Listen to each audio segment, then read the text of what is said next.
네, 안녕하십니까. 첨단 김진입니다.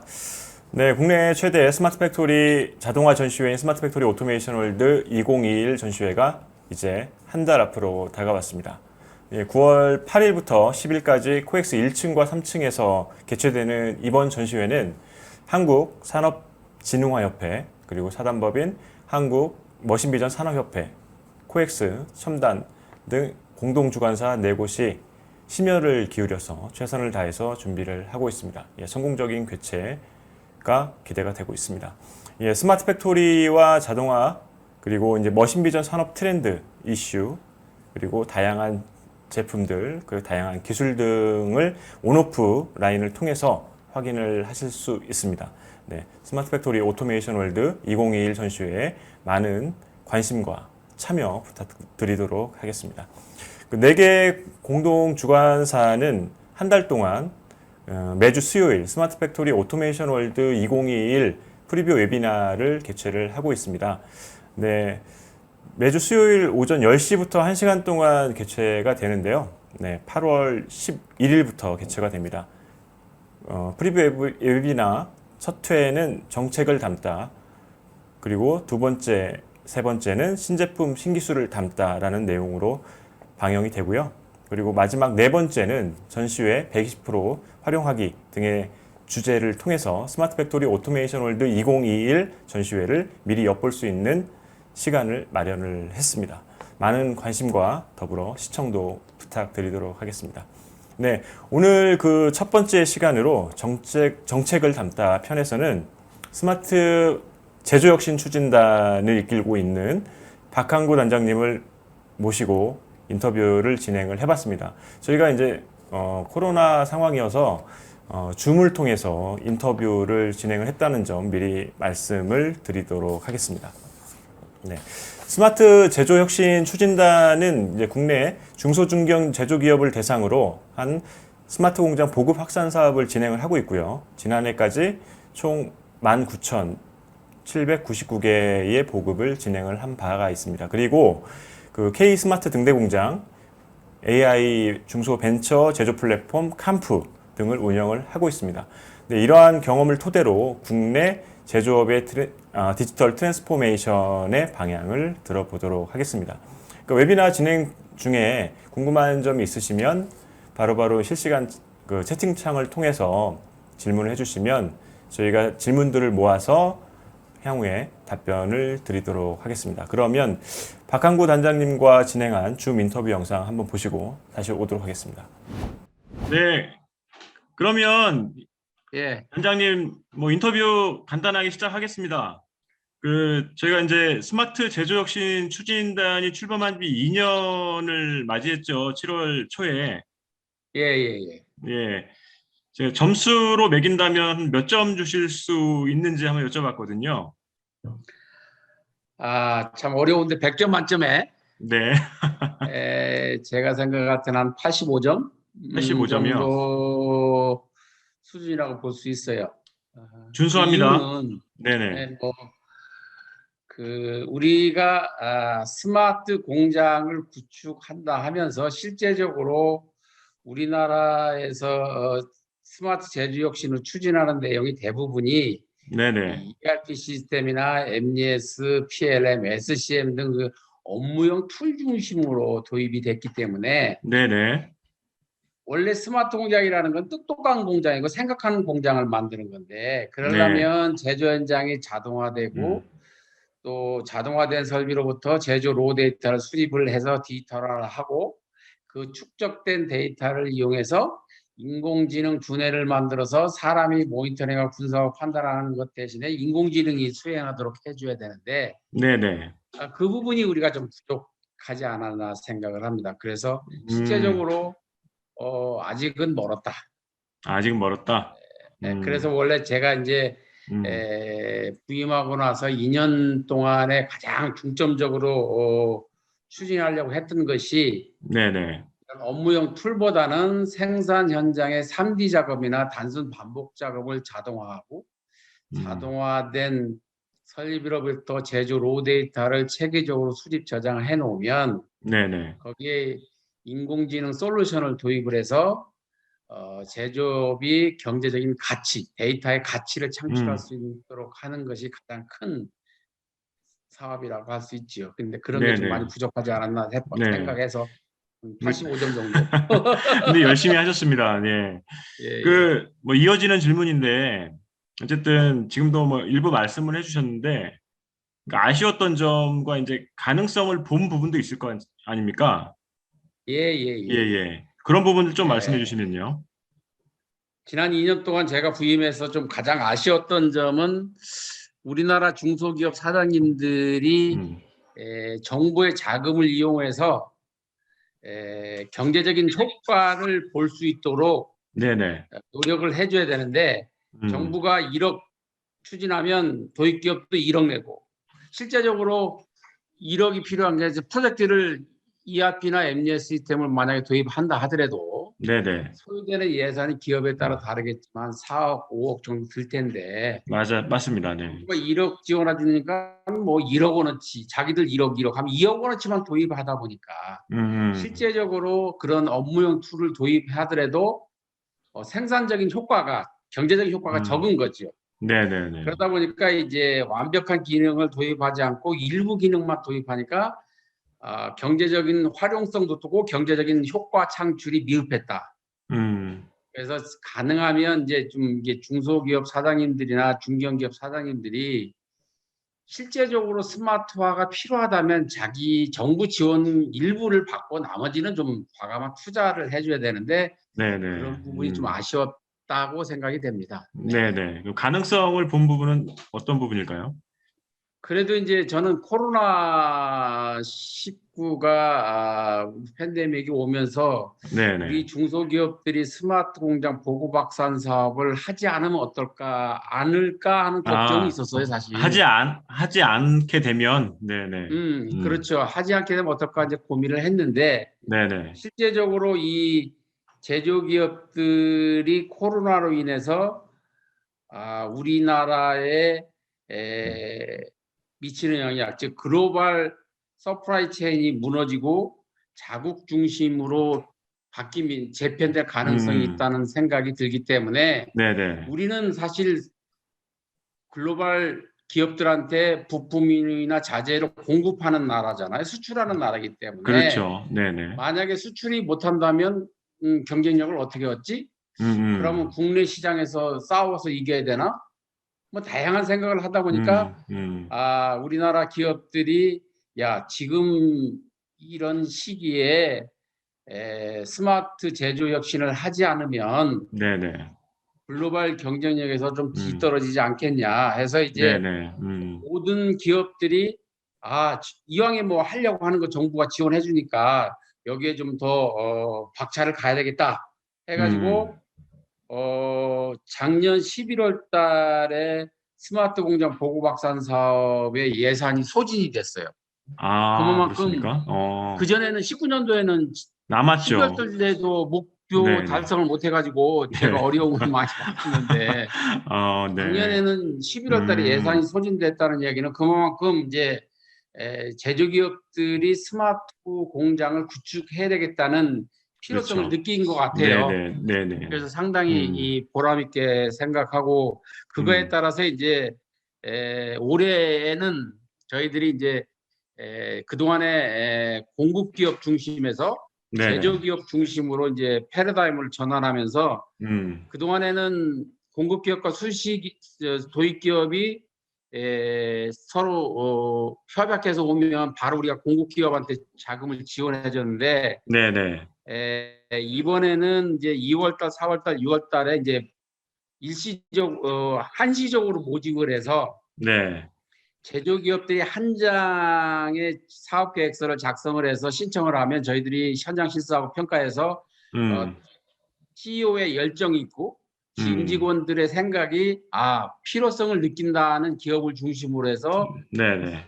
모집에 선정을 했는데 음, 2,220개의 기초와 고도화 1단계를 모집했는데 한 3,854개가 왔어요.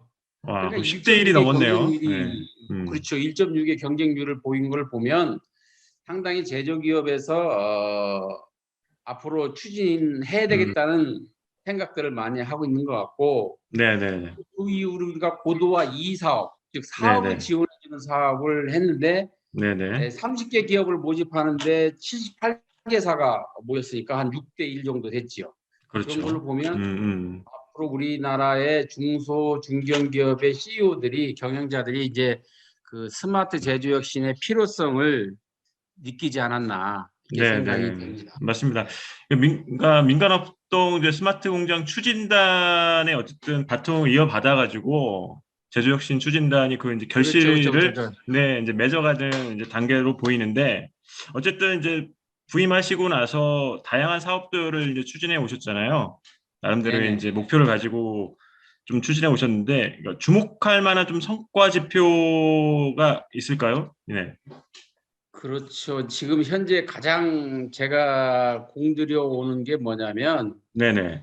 우리나라의 그 50인 이하의 기업들이 이 스마트 제조 혁신에 대한 정부 지원 사업을 많이 갖고 있어요. 네네. 근데 사실 그 50인 이하의 기업들은 이런 MES나 ERP나 PLM 같은 이런 업무용 툴보다는 생산 현장의 3D 작업이나 단순 반복 작업을 하는 음. 작업들을 좀 자동화하고 자동화된 설비로부터 제조 로 데이터를 수집 저장하는 디지털화 사업까지 해서 네. 실시간으로 생산 현장의 구석구석을 모니터링하고 또 더 음. 나아가서는 이제 인공지능 솔루션을 도입해서 스마트화까지 가는 네네. 그런 사업을 중점적으로 추진을 해서 19년도에는 거의 그런 분야가 한 0% 가까웠는데 네. 작년도에는 그래도 10% 정도가 네네. 그쪽 분야에 많이 투자를 했고 네네. 올해는 뭐 더 많은 기업들이 이런 업무용 툴보다는 그런 생산 음. 현장의 자동화, 디지털화나 그쪽으로 더 치중할 것으로 보고 있기 때문에 네네네. 상당히 그 고무적이라고 할 수 있고 또 하나는 이제 그동안에는 자체 전산실에 구축했던 음. 전산 자원을 이제 네네네. 클라우드 컴퓨팅 기반의 코리아 AI 매니팩처링 플랫폼, 즉 캠프로 네네. 활용할 수 있도록 인프라를 구축해서 저희들이 네네. 금년부터 본격적으로 제공을 해주고 있지요. 이런 네네네. 부분들은 음. 상당히 그동안에 중소기업들에게 실제적으로 필요한 사업을 저희들이 지원하는 거기 때문에 네네. 맞습니다. 또한 그것도 그렇고 음. 공급 기업이 영업해서 음. 이 저기 도입 기업이 뭐 하고 싶지 않은데 어쩔 수 없이 인맥 보고 뭐 이렇게 하는 것은 이제 벗어났다. 네네네. 도입 기업이 필요로 하는 사업을 음. 투자해서 내가 네네. 1억을 투자 정부가 음. 1억을 해주면 내가 뭐 2억 3억 정도 투자해서 하려고 하는 그쵸. 마음이 연속성 있는. 예, 네네. 그렇죠. 꿈틀거리고 지속적으로 이제 하려고 하는 그러한 모습이 이제 우리 경영진들이 음. 가지고 있다 이렇게 볼 수 있습니다. 네. 그 아까 이제 하나 궁금한 게 업무용 툴 이제 MES, ERP 이런 것들을 업무용 툴로 이제 빗대서 말씀을 해주셨는데 어쨌든 간에 이제 그런 것들도 일단 기반이 어느 정도 갖춰져 있어야 말씀하셨던 뭐 자동화라든가 이런 것들 거기 근간에 이제 쌓지 않을까요? 그거는 이제 이 생각 원래는 네네. 3차 산업혁명 시대의 주 업무가 뭐냐면 네. 생산 현장을 표준화하고 그렇죠. 사람이 작업하는 것을 표준화하고 음. 표준화돼야 자동화를 하고 네네. 자동화하고 나면 생산 현장이 자동화하면 공장과 공장 간에 이게 최적화를 해야 되거든요. 네, 그 그렇죠. 최적화를 하기 음. 위해서 MES 시스템, 즉 Manufacturing Execution 시스템이 도입이 돼서 네. 생산 종합 계획을 하고 실적 관리를 음. 할 수 있도록 해서 품질 관리, 생산 관리, 자재 관리 등을 하게 돼 음. 있어요. 네네네네. 그 다음에 그게 이제 공장의 최적 관리가 되고 나면 네네. 전사 최적 관리 시스템은 ERP 시스템, Enterprise Resource Planning 시스템이 도입돼서 네네. 인사, 노무, 회계, 재무, 원가, 음. 구매 관리 이런 모든 업무가 디지털화해서 마지막으로 ERP 시스템이 도입돼야지만이 네네. 제조기업의 3차 산업혁명의 하이라키는 PLC, DCS 레벨 1, 레벨 음. 2 프로세스 컴퓨터 POP, 레벨 3 음. MES, 레벨 4 ERP 시스템이 구축된 네네네네. 대칭 구조적인 그 하이라키 음. 시스템이 완성된다. 네, 그런데 이제 네. 우리나라 중소기업들은 생산 현장의 자동화나 이 부분보다는 2001년도부터 ERP 3만 개 맞습니다. 도입하라. 네, 네, 또 네, 네. 뭐 MES 이미를 도입하라. 정부에서 지난 20년 음, 동안 그런 업무용 툴에만 치중을 하다 네, 보니까 네, 네. 실제 음, 제조업의 사장님들이 느끼는 건 저 사람이 단순 반복 작업하는 걸 자동화해서 저 사람을 네, 지식근로자로 바꿔줘서 사무실에서 일해야 맞습니다. 네. 되는데 생산 현장에 일하니까 너무 힘든 거지요. 맞습니다. 그 2년 동안 어쨌든 현장도 많이 돌아다니셨잖아요. 예, 예. 네, 현장에서 가장 많이 받는 질문이 뭐였는지 좀 궁금하거든요. 첫 네, 번째는 네. 스마트 공장이 뭐예요? 왜 해요? 아, 아직도요? 이겁니다. 네, 어, 여전히. 그러면 스마트 네, 공장은 에, 돈을 버는 수단이지 네. 스마트 공장 구축이 목표가 아니다. 음, 음, 내 생산 현장이 자동화되고 음.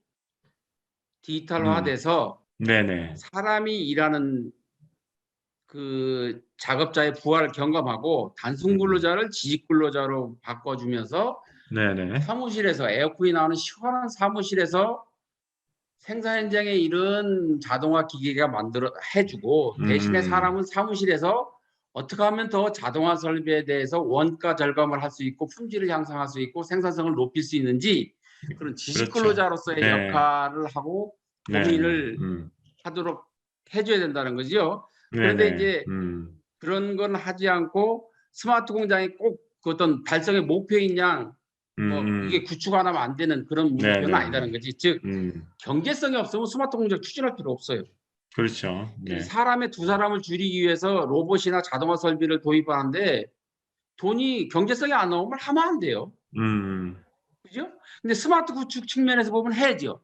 네네네, 그죠? 근데 경제성이 안 나오면 하지 말아야 된다는 거지. 그게 음, 이제 스마트 공장이 구축의 목표가 아니라 돈을 벌기 위한 수단인 거지 목표가 아니다. 그래서 우리가 지금 가장 또 현장의 두 번째 애로사항이 음, 뭐냐면 네네, 생산 현장에 가보면 이 3D 작업이나 뭐 단순 반복 작업은 뭔지 뭐 마스크 쓰고 막 열심히 일하는 사람들을 보면 한국 사람 아니에요. 음, 음, 그렇죠. 다 대부분 외국 사람들. 외국인들이시죠. 예, 그렇죠. 우리 젊은이들은 그런 음, 어려운 작업 환경에서 작업할 생각을 안 해요. 음, 그러다 보니까 우리나라의 18년도의 실적 통계 자료를 보면 58만 명이 우리나라 제조기업에서 외국인 근로자가 일을 한다고 해요. 네네, 그 사람들이 이 의료비용과 해서 사장님이 부담하는 게 한 월 290만 원 정도 되고 그 290만 원을 가지고 우리나라에서 생활하면서 남는 돈을 자기 봉급으로 돈 내는 돈이 한 5조 원 정도 된다고 합니다. 음, 그 얘기는 무슨 얘기냐면 아직도 우리 생산 현장에는 그렇게 어렵고 애국인이 없으면 안 되는 작업들이 많다는 거지. 네네네네, 그래서 그런 작업을 어떻게 자동화시켜 주느냐. 음, 그렇죠. 그런데 그 사람들이 뭐 한 군데서 4, 5년 계속 있는 게 아니라 음, 이걸 한국말을 그렇죠. 잘하게 되면 예, 더 좋은 직장으로 좋은 옮겨서 시장으로 가시죠. 네네. 깨끗한 환경에서 일하기를 싶어하거든. 네네네. 그러니까 사장님들은 내가 사장인지 인력 충원 담당 음, 실장인지 잘 모르겠다는 거지. 네네. 그만큼 사람 구하기가 힘들어서 네네. 우리나라 중소기업 사장님들이 실제로 필요로 하는 음, 그런 단순 근로자를 지식 근로자로 바꿔주는 자동화, 디지털화에 네네네. 역점 두는 게 맞고 그렇게 네네. 가야 그렇죠. 된다. 네. 그게 그렇게 이제 말씀을 강조를 하시는 많이 거죠. 하고 있어요. 요구도 네. 그분들도 또 요구하는 게 그런 거고. 네네네. 네네네. 그리고 이제 뭐 어쨌든 그 수치로 보면 뭐 지금까지 스마트 공장 구축 지원 사업을 뭐 그 수치로 많은 기업들이 이제 해왔어요. 솔직히 양적으로는 상당히 많이 양적 보급에서는 어느 정도 이제 목표치를 달성을 했는데 결국에는 가야 될 예. 길은 이제 질적인 부분이잖아요. 고도화, 질적인 네네네. 부분인데 이런 부분들 어쨌든 다양한 사업들을 추진하면서 지금 그 길로 가고 계신 거죠. 그렇죠. 지금 네네. 이제 우리 정부의 지금 현재 문재인 정부의 국정과제의 KPI가 이제 양적 보급, 2022년도까지 3만 개 보급이고 네네. 질적 고도화는 그 중에 25%는 질적 고도화를 해야 된다는 게 이제 국정과제의 KPI입니다. 네네. 그래서 이제 3만 개 중에서 작년까지 19,799개를 완료했기 때문에 네. 올해 6천 개 이상을 달성하면 사실 목표는 뭐 무난히 달성할 것으로 보고 있고 네네. 중요한 거는 이제 25%의 질적 고도화 부분인데 이제 이런 부분들을 위해서 우리가 가장 기본이 고도화가 되려면 생산 현장이 자동화가 되지 않으면 수작업 하는 데에 거기에 MES 시스템이 구축되고 ERP가 도입해 본 의미가 없어요. 왜? 그렇죠. 사람이 데이터를 넣는 순간 그 데이터는 99%가 음. 가짜 데이터예요. 신뢰성이 없는 데이터라고. 네네네. 그렇죠. 그렇기 때문에 음. 생산 현장이 자동화되지 않으면 음. 고도화가 어렵고 또 그에 따라서 이런 솔루션이 도입해도 의미가 없다. 그래서 반드시 고도화를 가기 위해서는 그런 3D 작업이나 단순 반복 작업을 로봇이나 자동 반송기기나 또는 자동화 기계 설비를 도입을 해서 사람이 일하는 거를 그런 자동화 기기가 대신해주고 사람은 그 네네네. 시간에 다른 일을 할 수 있는 네네. 환경을 만들어주는 것이 가장 고도화 사업을 하는데 준비 사항이라고 볼 수 있고 네네. 이제 여기서 이제 그 걸림돌이라는 게 있죠. 네네. 실제적으로 생산 현장을 자동화하려면 우리가 지금 기초 단계는 0.7억, 고도화 단계 1단계, 중간 1단계는 2억, 네. 중간 2단계 고도화 2 사업은 4억을 지원해 주고 있는데 네네. 네.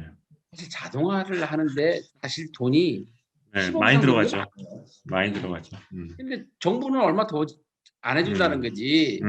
근데 이제 제조기업의 사장님 입장에서 보면 정부가 그래도 2억, 4억 지원해 주는데 그걸 네. 가지고 내가 좀 더 투자를 많이 해서 경제적인 가치를 창출할 수 있도록 도전 정신이 필요하고 네네. 왜 맞습니다. 해야 되는지 그에 대한 확실한 음. 신념을 가져야 돼. 아, 진짜 이걸 하면 사람을 줄일 수 있고 단순 근로자를 지식 근로자로 바꿔서 그 지식 근로자가 다른 일을 하면서 우리 회사에 훨씬 더 경제적인 가치를 창출해 줄 수 있는 네네. 사업이라는 자신감이 있어야 되는데 네네.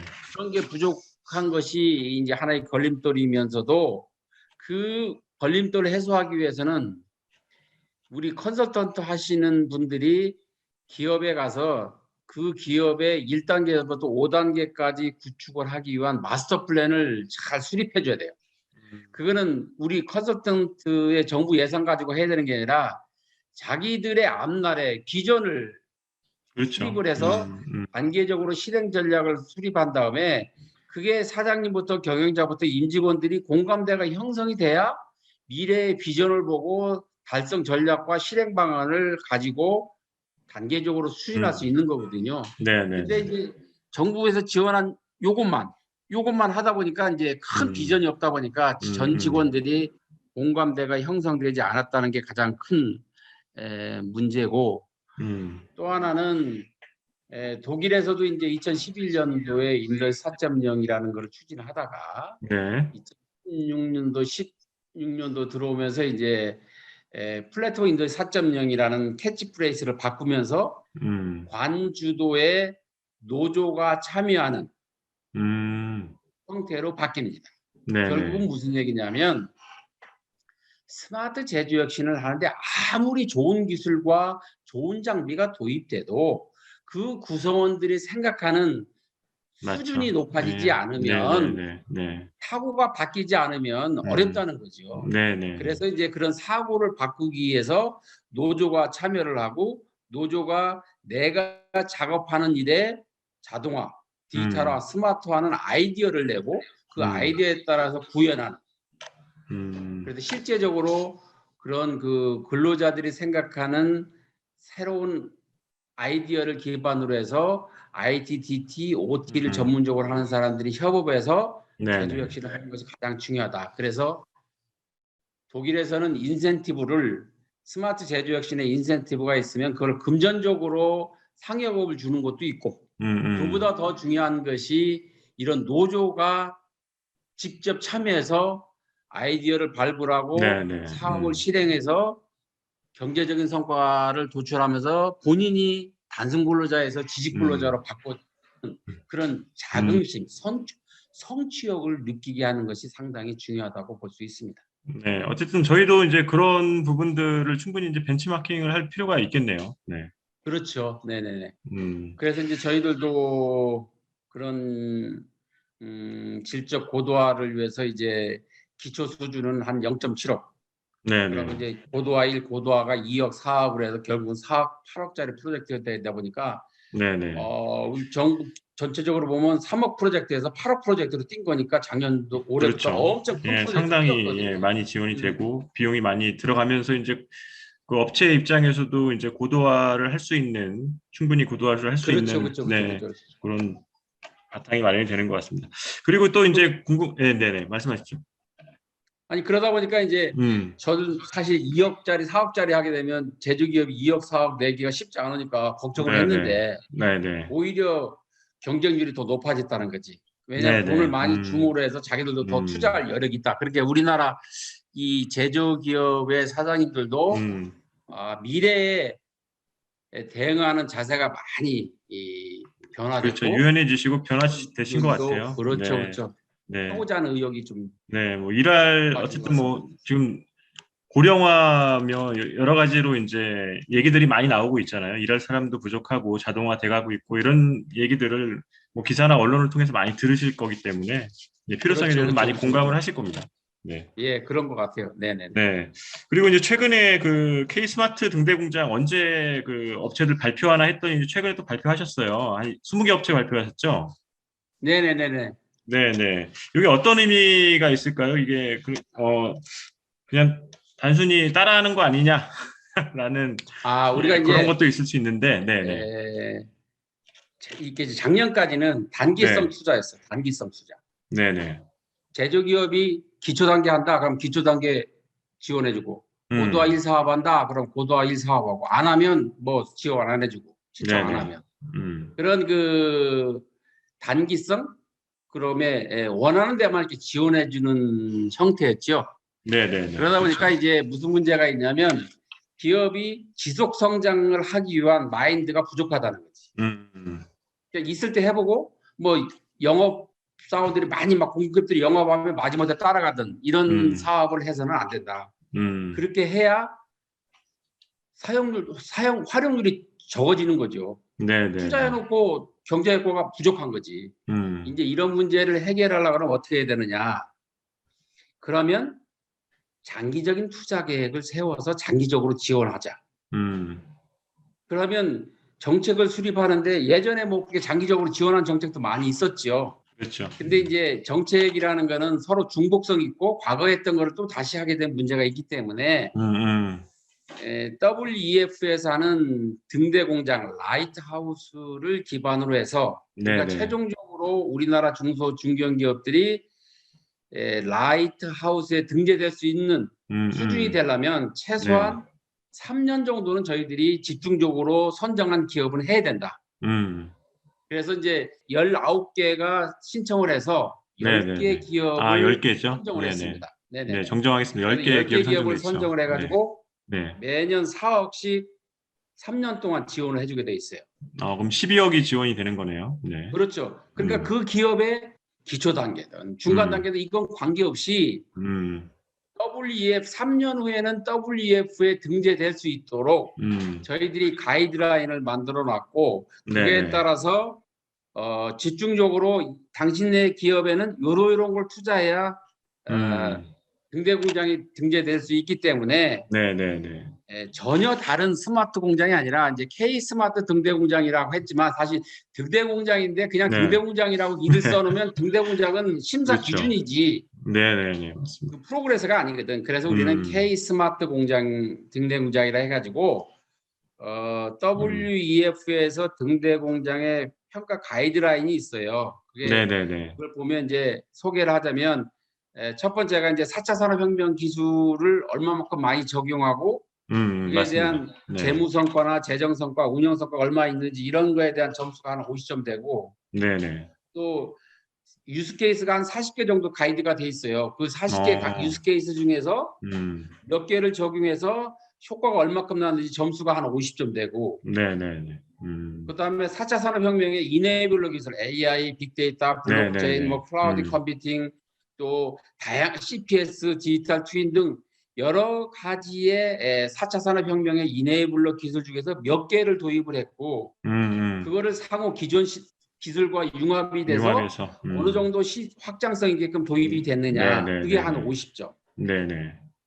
그리고 그 회사의 조직 문화, 인적 역량, 음, 경영자의 마인드, 임직원들의 마인드가 실제적으로 미래 지향적이냐, 네네네. 아니면 과거 지향적이냐, 현실 음, 안정주의냐에 따라서 음.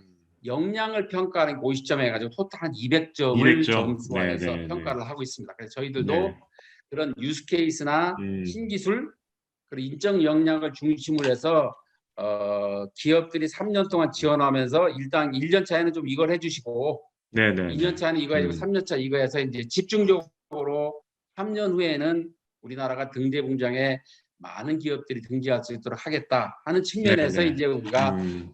추진을 하게 된 거지요. 네, 10개 업체 이제 선정이 됐고, 이제 3년 후에 꼭 그 스마트 등대 공장에 들어갈 수 있게끔 되기를 그렇죠, 그렇죠, 바라보겠습니다. 네. 그렇죠. 지금은 등대 공장이 네네. 한 작년도 11월 기준으로 보면 한 54개가 등대 네네. 꽤 공장으로 되어 많이 있는데, 예, 들어왔더라고요. 국내 기업도 예. 이제 포스코가 하나 들어가 있고요. 포스코가 네. 하나하고 이제 국내 기업도 여러 군데가 지금 시도를 대기업 중심으로 하고 있지만, 네네. 우리나라 대기업은 아직은 하지 않으려 할 능력은 되는데 안 하는 이유가 이제 이 노하우의 음. 이출관계 문제가 있어서 아, 네네네. 그 못하는 부분은, 것이 네. 많고요. 네네네. 그래서 이제 우리는 요번에 10개가 음. 중견기업들이 한 17개, 네네. 중소기업이 3개 정도 지금 키핑을 해서 음. 3년 정도 저희들이 집중적으로 지원할 계획으로 되어 있습니다. 네네. 그리고 이제 중요한 사업 중에 하나가 이제 예, 캄프거든요. 예, 네. 예, 이것도 이제 의욕적으로 이제 카이스트와 협업을 해서 의욕적으로 진행을 하고 있는 건데, 제가 이제 김웅남 그 예전에 원장님, 애트리 예, 예, 원장님하고도 항상 바쁘시더라고요. 통화를 한번 해봤는데 예. 여기저기 이제 다니시면 바쁘신데, 요 부분에 이제 현재 진행 상황에 대해서 좀 간략하게 좀 말씀해 주실까요? 이제 캠프라고 하면 네, 조금 전에 설명을 드렸듯이 자체 전산실에서 구축하는 모든 전산 자원을 네, 클라우드 컴퓨팅 환경에서 내 전산실을 구축하는 거잖아요. 네, 네, 그 네. 내 전산실에서 이제 음, 데이터 스토리지, 또 ERP 서버 솔루션, MES 서버 솔루션, 빅데이터 베이스도 구축하고 거기에 인공지능 솔루션이 도입되는, 네, 그래서 네. 필요하면 GPU 같은 고성능의 컴퓨터 또는 슈퍼컴퓨터까지 활용할 수 있는 음, 이 클라우드 컴퓨팅 환경의 인프라를 활용을 해서 우리나라 중소 중견기업들이 가지고 있는 데이터, 제조 데이터가 있다면 네, 그 네. 제조 데이터에 음, 어떠한 솔루션을 도입해서 고질적인 문제를 해결해 줄 수 있는지 음, 저희들이 공정 전문가, 또 대학의 인공지능을 연구했던 교수님들이 두 명이 한조가 돼서 아, 네, 네. 저희들이 2천만 원을 지원해서 2개월, 3개월 동안에 데이터를 가진 중소기업을 방문해서 네, 네. 거기서 컨설팅을 해서 음, 이 문제의 이 데이터를 가지고는 요 솔루션을 도입하면 좋겠습니다 하고 이제 제안을 해주면 네, 바로 POC 사업이라 해가지고 Proof of Concept, 네, 즉 네. 성능 검증, 네, 네. 솔루션 음, 기업이 가지고 있는 솔루션을 제조기업에 적용해서 성능을 검증하는 그런 사업을 음, 해서 정부가 5천만 원 정도 지원을 해서 네, 네. 4개월 정도 이제 음, 그 POC 사업을 하고 성능이 검증이 되면 스마트 공장 보고 확산 사업으로 연계해서 아, 연계를 또 확산 하는군요. 사업으로 이제 갈 수 네, 있는 그런 음, 사업을 지원을 해주고 있습니다. 네, 그래서 네. 작년에 POC 사업이 100개 정도 했는데 처음 하는 사업이라서 네, 상당히 제가 100개 사업에 대해서 음, 다 온라인으로 설명을 다 10분 스피치들을 했었는데 네, 네. 뭐 부족한 점이 많이 있었어요. 그러나 음, 공급 기업이나 도입 음. 기업이나 도전 의식 차원에서 상당히 그렇죠. 히어로 했던 거고, 예, 네, 네. 올해부터는 좀 더 본격적으로 음, 좀 더 향상된 사업이 될 것이고 또 내년도에 또 100개까지 해서 이제 총 300개 POC 사업을 진행을 합니다. 네네. 또 그와 더불어서 이제 올해는 저희들이 200억 정도를 별도로 그 캠프 사업으로 집어넣어서 스마트 공장 보급 확산 사업 하는 거를 200억 정도를 이제 캠프 쪽으로 돌려서 네네. 클라우드 컴퓨팅 기반의 인공지능 솔루션을 도입하는 스마트 공장 보급 확산 사업을 해서 지금 현재 모집 중에 있죠. 그래서 한 네, 50개에서 그렇죠. 한 네네. 60개, 70개 정도를 모집을 해서 네네. 제조 데이터를 활용한 인공지능 공장을 하나하나 한번 이제 시도를 해본다. 이렇게 볼 수 있고, 네. 사실 성과를 인공지능으로 해서 성과 내기는 사실 쉽지 않아요. 이게 보통 네. 인공지능을 가지고 성과를 내려면 인프라 구축하는데 1년, 데이터 수집 저장하는데 1년, 그렇죠. 인프라 구축한 다음에 제조 데이터를 1년간 수집 저장을 해줘야 되잖아. 네네. 그럼 맞습니다. 1년, 그럼 네. 2년 걸리잖아. 그럼 데이터 네. 수집 저장한 1년 데이터를 가지고 어떤 솔루션을 도입해서 시도해 볼지. 그래 그렇죠. 성과 볼 때까지는 2년, 보통 네, 한 4년에서 5년 5년, 걸린다. 4, 5년 정도 걸리겠네요. 네. 그렇죠. 그렇게 이제 음. 4, 5년 걸리면서 중소제조기업의 오퍼레이션 테크놀로지, 메인터넌스 테크놀로지 가진 사람이 OT와 IT를 가진 사람하고 협업을 해서 그 사람이 데이터 사이언티스트로 성장하는 게 5년 걸린다. 그게 비슷한 맥락이에요. 그러니까 옛날에 이제 그 미국의 그 오바마 행정부 있을 때 미국이 스마트 제조 혁신을 하기 위해서 데이터 기반으로 어떻게 육성을 하느냐. 그러면 오퍼레이션 테크놀로지, IT 테크놀로지, 데이터 테크놀로지를 가진 사람들을 공동 부모가 데이터 사이언티스트인데 그 데이터 네네. 사이언티스트를 OT를 하는 사람들이에게 IT나 DT를 교육시켜서 데이터 사이언티스트로 4년, 5년 육성하는 것이 가장 빠르고 정확하고 효과가 있더라. 이 검증이 돼서 실제적으로 DT나 IT 가진 사람이 리딩하는 게 아니라 오퍼레이션 테크놀로지, 메인터넌스 테크놀로지를 가진 현장에 계신 분들이 리딩을 해서 인공지능을 도입해야 네네. 실제적으로 경제적인 가치를 창출할 수 있다. 이걸 하기 위해서는 한 4년에서 5년 정도는 수행해야 되고 또 인재가 네네. 육성이 돼야 된다 이렇게 볼 수 있습니다. 예. 예, 뭐 이제 거의 이제 마무리 단계인데 지금 어쨌든 뭐 2년 지났고 지금 그러니까 내년까지 앞으로 이제 진행될 사업 중에서 좀 요 사업들은 좀 그 주의 깊게 좀 봐야 된다. 그리고 어쨌든 간에 이제 중소기업들이 디지털 트랜스포메이션을 이제 해야 된다고 이제 계속 이제 말씀을 하시는데 그러려면은 뭐 최소한 이런 방향을 잡고 이렇게 가야 되지 않냐. 예, 이런 것들을 좀 말씀해 주시면서 마무리 하시죠. 네. 예.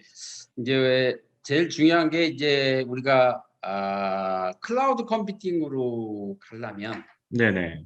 제조 데이터를 어떻게 체계적으로 수집 저장하느냐.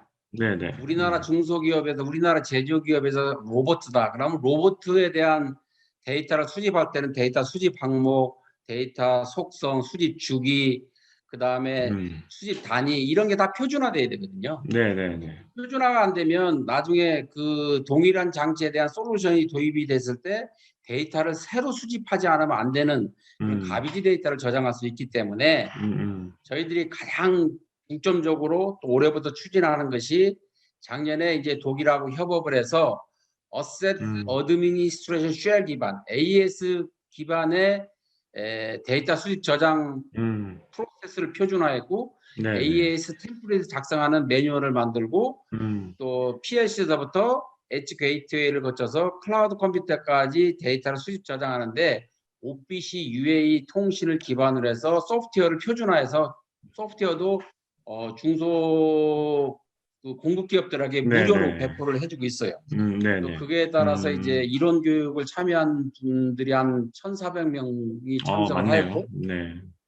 거기에 이제 실습까지 한 부분이 한 500명 정도 되기 때문에 이제 그런 사람을 중심으로 해서 올해부터 클라우드 컴퓨터에 저장을 할 때는 그런 표준 프로세스에 따라서 데이터 속성, 우리나라 제조기업에 쓰는 동일한 기기에 대한 동일한 속성의 데이터를 수집할 수 있도록 이렇게 추진하는 것이 가장 큰 앞으로 역점 사업이면서 네네. 지금까지 개별 기업이 도입기업과 공급기업이 했던 것을 네네. 공급 사슬 중심으로 가치 사슬 중심으로 엮어서 우리가 네. 디지털 클러스터 사업이라고 하는데 네. 요번에 올해는 이제 TLB라는 PCB 메모리의 PCB를 생산하는 TLB 업체의 10개 15개 공급 사슬 네네. 기업들 네. 그다음에 코렌스 EM 15개 기업체 또 음. 항공기를 개발한 카이의 네. 32개 업체들에게 그 집중적으로 3년간 스마트 공장 1단계에서부터 4단계까지 구축할 수 있도록 집중적으로 지속적으로 지원을 해주고 네네. 이 공동의 플랫폼을 구축할 수 있도록 저희들이 60억 지원을 해줍니다. 아, 네네. 그런 이제 단발성이 아닌 장기적인 플랜을 가지고 기업들이 종합적인 마스터 플랜을 수립을 해서 지속적으로 성장 발전할 수 있도록 단발성이 아닌 네. 지속성을 유지하는 데 초점을 맞추고 있고 그에 따라서 스마트 등대 공장도 마찬가지고 해서 이 단기적인 투자가 아니라 3년에서 5년 정도 이제 장기적인 투자를 할 수 있도록 정부도 지원해주고 또 금액도 네네. 올려서 실제적으로 글로벌 시장에 나가서 선도적인 리딩을 할 수 있는 기업들을 중심으로 해서 네네. 지원해줄 계획으로 되어 있습니다. 네. 이제 가장 고민이 이런 거죠. 이제 우리가 이제 국정과제가 내년도면 끝나잖아요. 그리고 이제 네네. 또 그렇죠. 새로운 정권이 들어오게 되고 네네. 그러면 이제 우리나라의 스마트 제조 혁신은 끝나는 게 아니냐 이제 이렇게 우려하시는 분들이 있는데 네네. 실제적으로 이제 시작인 거죠. 이제 시작인 거죠. 네네. 지금까지 2014년도부터 22년까지 한 7년, 10년 정도는 이제 3차 산업혁명의 과업인 표준화, 자동화, 최적화 중심으로 했다면 네네. 이제 다음 넥스트 5년 앞으로 이제 저는 이렇게 보고 있어요. 우리가 지난 과거의 50년을 보면 우리나라가 대기업들을 지원을 해줘서 대기업들이 글로벌 시장에 나가서 판매해서 많은 돈을 벌어올 수 있도록 대기업 중심의 경제 체제를 이룩해 왔죠. 네네. 그러면서 지금의 대기업들은 자생력을 갖게끔 되어 있어요. 네네. 정부가 관여를 안 해도 그들이 맞습니다. 스스로 글로벌 시장에서 선두 싸움을 할 수 있도록 뭐 삼성, 포스코, SK, LG 등이 되어 있기 때문에 네네. 그 와중에서 이제 우리 2차 벤더, 1차 벤더, 3차 벤더 이런 중소 중견기업들은 마른 수건도 짜지 않으면 안 되는 그 원가 절감 압박에서 버텨왔다는 거지. 그런 기업들이 이제 앞으로 50년 동안은 과거의 50년은 대기업 중심으로 지원해줬다면 네네. 앞으로 50년은 우리가 대통령이 10명이 바뀌겠죠. 10명이 바뀌면서 지속적으로 중소 중견 기업들이 스타트업이 벤처기업이 중소기업 중견기업으로 또 글로벌 히든 챔피언이 될 수 있도록 적극적으로 지원해주지 네. 않으면 네. 어렵다. 그렇습니다. 그래서 앞으로 우리가 그런 그 종합적인 관점에서 장기 플랜이 필요한 거네요. 그렇죠. 그런 쪽에서 지금 장기적으로 플랜을 수립하는 게 가장 중요하고 그 플랜을 수립을 하려면 사실 우리와 같은 몇 명의 인원을 가지고 하는 게 아니라 네네. 실제적으로 우리 중소 제조기업들, 그 중소기업들의 제조기업들을 하는 그 협단체들이 좀 이렇게 정책 과제를 좀 수립을 네네. 해서 맞습니다. 저희들한테 예. 제공을 해서 음. 국민 참여형 정책이 돼줘야 된다. 음. 그래야 이제 실효성 있는 정책이 돼서 네네. 중소 중견기업에 꼭 필요한 정부 사업을 할 수 있다고 볼 맞습니다. 수 있어요. 네. 뭐 최근에도 보면은 각각 그 많은 협단체들이 굉장히 적극적으로 이 사업들에 많이 참여를 하는 모습들을 보이고 있더라고요. 네. 그렇죠, 그렇죠, 그렇죠. 그게 다행인 네. 겁니다. 네. 네. 예, 그럼 마지막으로 이제 그 스마트 공장 디지털 트랜스포메이션을 여전히 이제 망설이고 계시는 중소 제조업 대표님들에게 한 말씀 해주신다면 어떤 말씀을 들려주실까요? 제조기업에 계신 분들은 스마트 공장은 돈 버는 수단이기 때문에 네네. 필수적이라고 볼 수 있어요. 선택사항이 아니라는 거지. 왜냐하면 내가 스마트 공장을 구축 안 해도 내 경쟁 기업은 스마트 공장을 구축해서 QCD, 퀄리티를 높이고 코스트를 절감하고 딜리버리 타임을 줄이는, 그래서 경쟁력을 높이는 쪽으로 가기 때문에 네네. 내가 안 가면 나는 도태된다고 봐야 돼요. 그 음. 경쟁에서 시장에서 살아남을 수 없다는 거죠. 그래서 우리 중소기업 사장님들한테 부탁하고 싶은 거는 정부 지원금은 그냥 일부분이기 때문에 네네. 그거를 계기로 해서 우리 기업이 글로벌 시장에 나가서 점프업할 수 있는 네네. 그런 종합적인 마스터 플랜 먼저 수립하고 내 머릿속에 종합적으로 우리 회사가 나갈 방향이 명확하게 돼줘야 임직원들도 명확하고 그 다음에 배가 한 곳으로 갈 수가 있는 거지.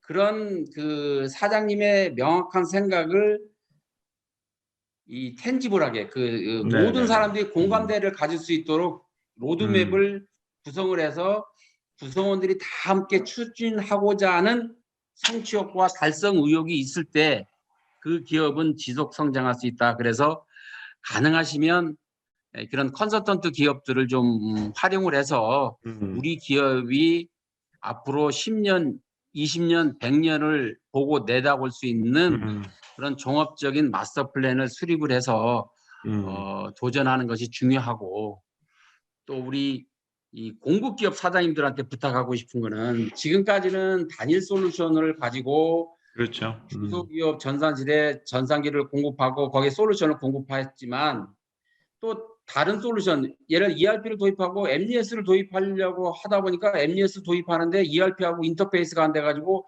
ERP 그렇죠. 업체에서 네. 뭐 통신 비용으로 뭐 2천만 원, 3천만 원 더 내라고 하니까 돈은 한계가 있는데 문제가 심각하다는 거죠. 그래서 네네. 업종별로 예를 들어서 뭐 뿌리 산업의 주물이다. 그럼 주물에 특화된 ERP, 주물에 특화된 MES, PLM, SCM, 빅데이터베이스, AI 솔루션들이 하나의 완 패키지로 작동할 수 있도록 기업 간에 네네. 서로 얼라이언스를 맺어서 그 뿌리 산업의 주물이다. 그럼 주물 공장의 플랫폼에 그것이 완 맞습니다. 패키지로 공급할 수 있는 회사가 돼주면 네네. 성공한다는 거지. 그런 완 패키지를 구축한 기업에 아까 내가 이야기한 기타 클러스터 사업, 공급 사업상에 있는 그런 기업들이 3년에서 5년 동안 네네네. 집중적으로 이 사업에 참여해서 3에서 5년 동안은 뭐 그 일을 충분히 할 수 있도록 해주니까 네네네. 공급 기업들 간에 서로 좀 이렇게 소통과 신뢰를 그렇죠. 기반으로 하는 네. 얼라이언스 맺는 게 구축이 참 중요하다. 그래서 공급 기업 네. 사장님들이 좀